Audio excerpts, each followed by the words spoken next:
Namaskara. We have been discussing about data structures with amortized cost in mind, and among the data structures that are designed with amortized cost in mind, Fibonacci heaps turns out to be one of the most sophisticated, subtle and extremely useful in improving the efficiency of Prim's algorithms and Dijkstra's algorithms and so on. So, we are going to take a closer look at Fibonacci heaps.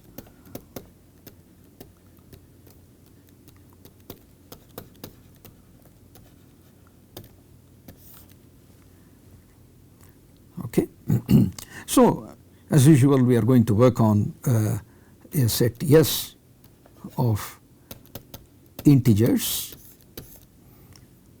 okay, and we want the following operations to be supported on this, and when you do that, it is called the priority queue.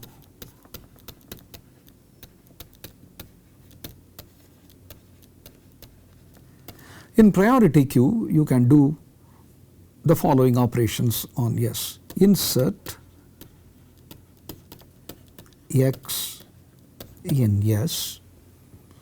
We assume that all elements are distinct, okay, just simplifying assumption. Assume all elements are distinct. So, this X which you are inserting is not there already in S, and so you are, and then delete min S. So, S has several elements, there is a minimum element, delete minimum. There will be only one copy of minimum because we are not allowing multiple copies, and that will be deleted. Okay. You can also return minimum.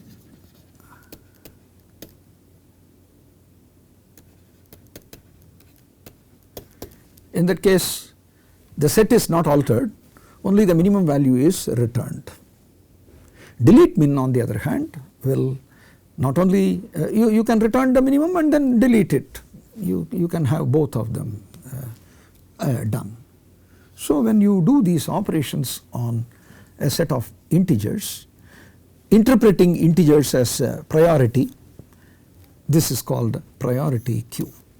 Any data structure that maintains and manages a set of integers with these operations is called priority queue. We know that heap is a data structure that implements priority queue very efficiently. In heap, all these priority queue operations are done in order log n time.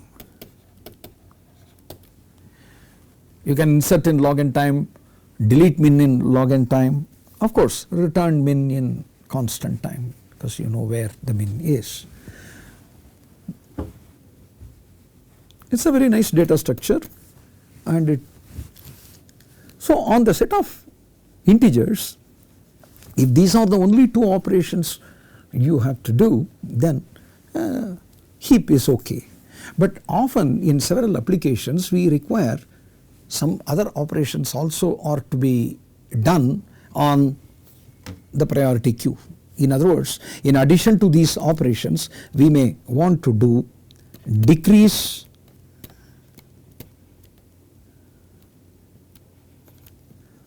key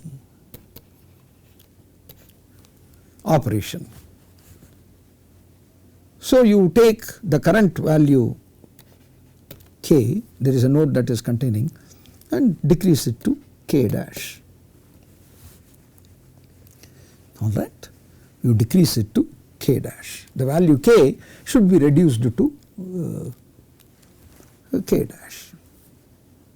And we also need union of H1, H2. 2 priority queues. I want one priority queue containing all the elements, a single queue. Merger of 2 queues into a single one. All these operations have real world scenario and context. For example, you have 2 printers, both of them have their own priority queue to offer the services. Suddenly one of them is down. Now you have to merge these 2 priority queues into one, which is going to be handled by the single working printer. Okay. So union is often done over the data structures by operating system, which is maintaining and managing various resources, and whenever it is maintaining a queue, and if something happens for that queue, you have to merge that queue with the other working one. So and decrease key operation is specifically carried out in Prim's algorithm. We will see the details after discussing this data structure. Okay. So if you look at the heap, these things will take enormous amount of time, these operations. Suppose you continue to maintain in heap the data items. Decrease key operation is going to take order log n time. The reason is, suppose in a heap a particular value is to be decreased, then it has to bubble up and reach a place where it can settle down, right. It is a bin heap, a smaller value cannot be below the larger value. So when you have decreased it, it has to go up. A smaller value will be on the top, larger values are in the bottom. So if the smaller value is in the bottom, swap, and this way it has to bubble up. So it is going to take order log n. Union is worst case. It is order n log n it is going to take.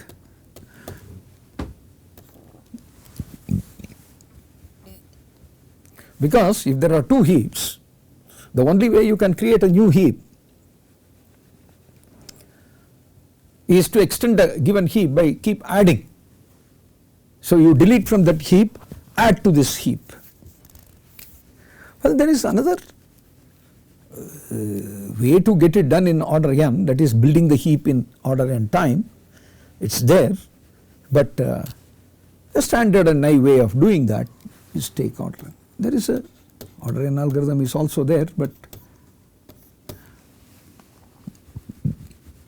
this is a straightforward and common solution. Still order n solution, which is building the heap bottom up, whatever is the element that are given, that is only order n. But still it is very expensive. Decrease key operation and union operation, all of them, they take in our heap enormous amount of time. So do we have a new data structure? Can we construct a new data structure? Okay. This new data structure insert order 1 union order 1, okay, delete min order log n, decrease key order 1. Do we have a data structure with this kind of a performance? Everything is very efficiently done. This, of course, delete min cannot be done in less than log n time. So we will allow log n for that bound. Is it possible to have a new data structure with this performance characteristic? Well, we can do this all of them with the same thing like amortized cost.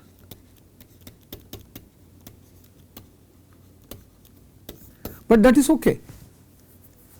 If it has got amortized cost order 1, that is okay. So, when you perform several operations, the worst case cost sum will be less than or equal to the amortized cost sum anyway. Therefore, if I have a data structure with amortized cost like this, it would be nice, and that is what Fibonacci heaps achieve. In Fibonacci heap, all these operations we can do in insert, union, decrease key, all of them in order 1 amortized time, and delete min in order log n amortized time. Okay. So, let us see the details.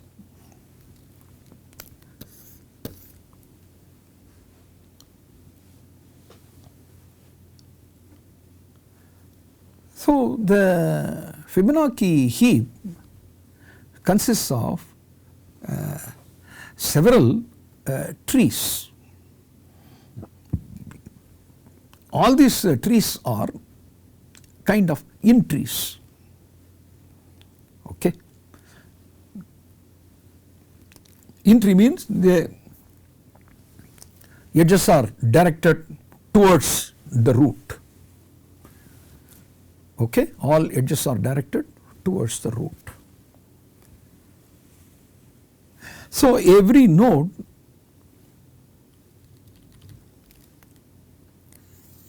will have a parent pointer. Okay. Every node will have a parent pointer. Node will have the, and we are going to have several attributes or data in a particular node. First, it will have the data, that is the element of S, whatever is that integer, and then it is going to have degree, that is number of children.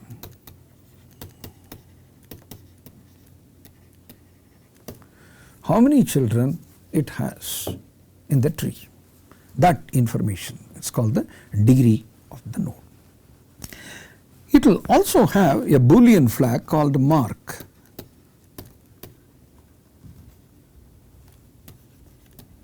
It is a bit 0 or 1, marked or not marked. We will see the significance of mark later, but this one field, data field, data, degree, mark.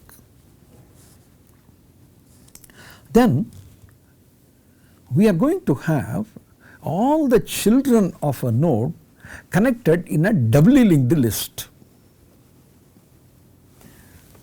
Therefore, in order to provide that kind of a doubly linked, in order to construct such a doubly linked list, every node will have a left sibling pointer, right sibling pointer, left sibling pointer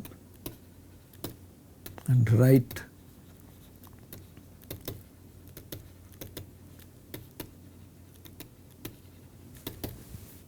so every node will have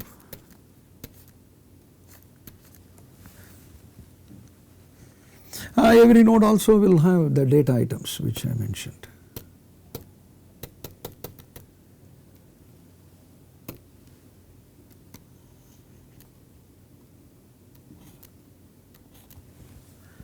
This is the data item, this is the Boolean flag, and this is the degree. So, this is data, degree, mark, they are all the data items. Then there is one parent pointer, then left sibling pointer and right sibling pointer, and there is a pointer to the first child of the node.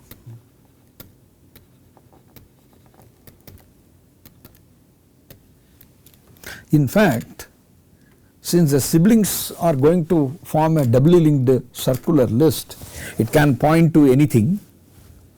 Whatever it points to, we will interpret as a first item in the doubly linked list.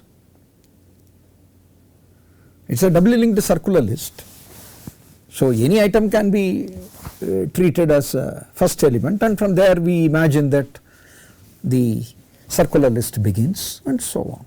Therefore, it is pointing to one child of the node. Typically, we will visualize that as the leftmost child. Okay. So,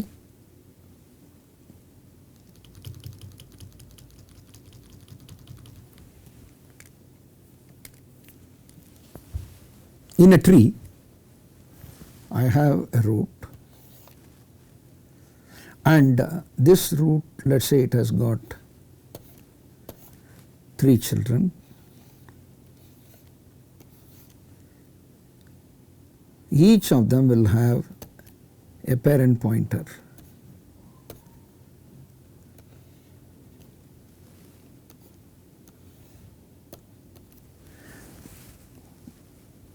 Each of them will have a parent pointer. Its right sibling pointer will point to this, its right sibling pointer will point to this, its right sibling pointer will point to the first one. Its left sibling pointer will point to this, its left sibling will point to this, its left sibling. So, left sibling pointers will form a circular sequence of children, and right sibling, along the right sibling pointers you can chase and you will get a circular list. The same set of items in the reverse order will be listed by the left sibling pointers. Okay? There is a parent pointer. Now, there is a pointer from a node to the first child. So, this is the point to the first child pointer, FC pointer, first child. We interpret whatever it is pointing to as the first child. For the second child, go to the right. For the third child, go to the right, and so on. If you come back, then that is all is there. But I will know how many children it has over there.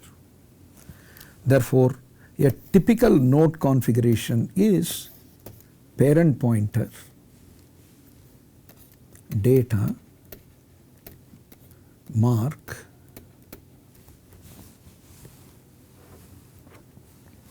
degree,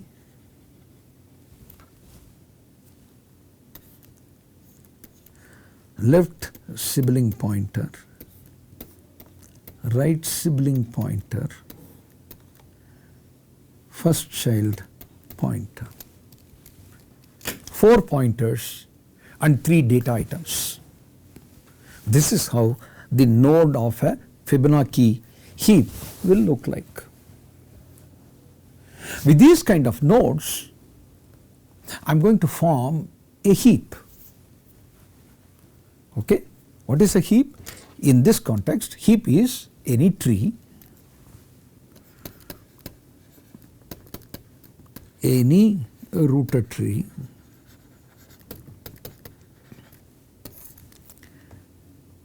it need not be binary. Okay? This need not be binary tree. It can be an arbitrary tree. Okay? Any rooted tree with the property that a value at a node, okay, is smaller than values at its children. A, let us say I have A1 here, A2, A3, A4. A will be less than A1, A2, A3, A4. Okay. In fact, if values are distributed in a tree like this, it is called heap order, and the tree itself is called the heap. The traditional heap is a binary tree, but here this need not be a binary tree. For example, 7, 12, 19, 5,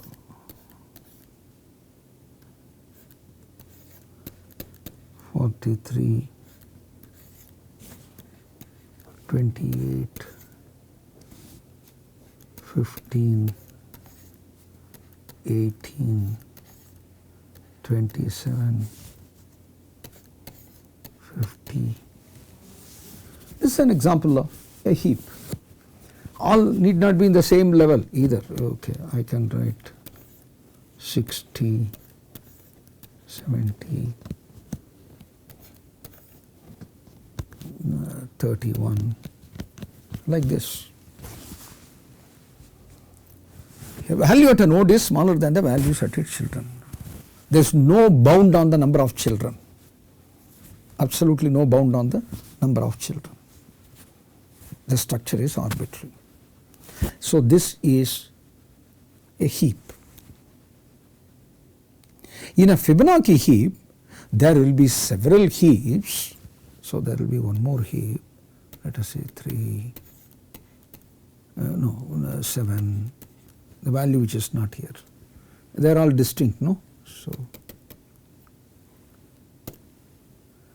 3, 6, 100, 21,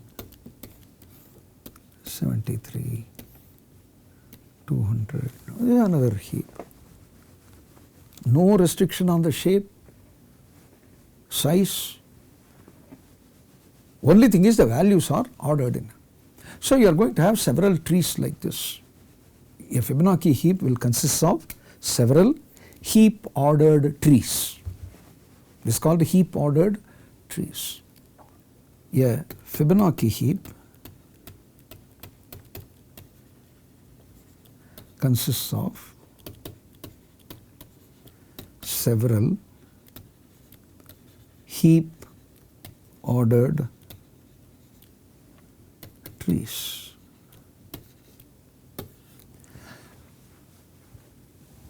All these heap ordered trees are connected at the root, that is called the root list. The root nodes have got the left sibling pointer and right sibling pointer. So connect with that. Similarly,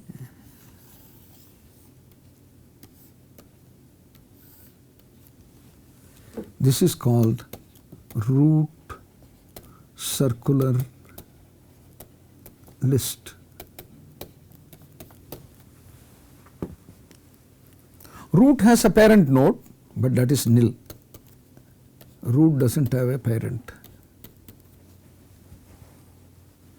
Every node has got a parent pointer, but root does not have a parent pointer. This is called the root list. This is how various trees are put together. There is no restriction on the shape of the trees, size of the trees, number of trees, absolutely no restriction. A heap with n nodes can have n trees, or it may have only one tree, and its shape can be anything. No, absolutely no restriction. Right. The structure itself is going to be accessed through the name, okay, like linked list. L means L is a pointer to the first box. Similarly, if this is a Fibonacci heap H is a pointer to the node containing the minimum value, the root, this is the minimum. So this is a pointer to that node. So from H you can go to the node containing the minimum value. From there, if you want to go to any other place, you go to the along the root list, go to the tree, and from there you can keep going down. Go to the sibling, go to the children. In the children list you search, if not it will be in one more level. In this way you keep going down, and once you are in a particular level, check all the siblings. This is how you reach any node.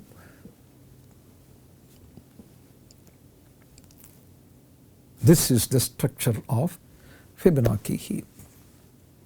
So a Fibonacci heap consists of several heap ordered trees. These several heap ordered trees are put together in a doubly linked circular list by connecting their roots. That is called the root list. The minimum root, the root which is carrying minimum value, is accessed by the name of the structure. Every node has got 3 data items: data, degree, and a Boolean flag. The significance of Boolean flag we will see later. There is no restriction on the number of trees, shape of the trees. Okay, how many trees we can have in a given tree, how many nodes in a tree, and how many, what is the degree bound, nothing of that kind. So a collection of such trees put together in this way is called Fibonacci heap. So we will see how various operations we can do it in the Fibonacci heap. That we will discuss in our next session. Thank you.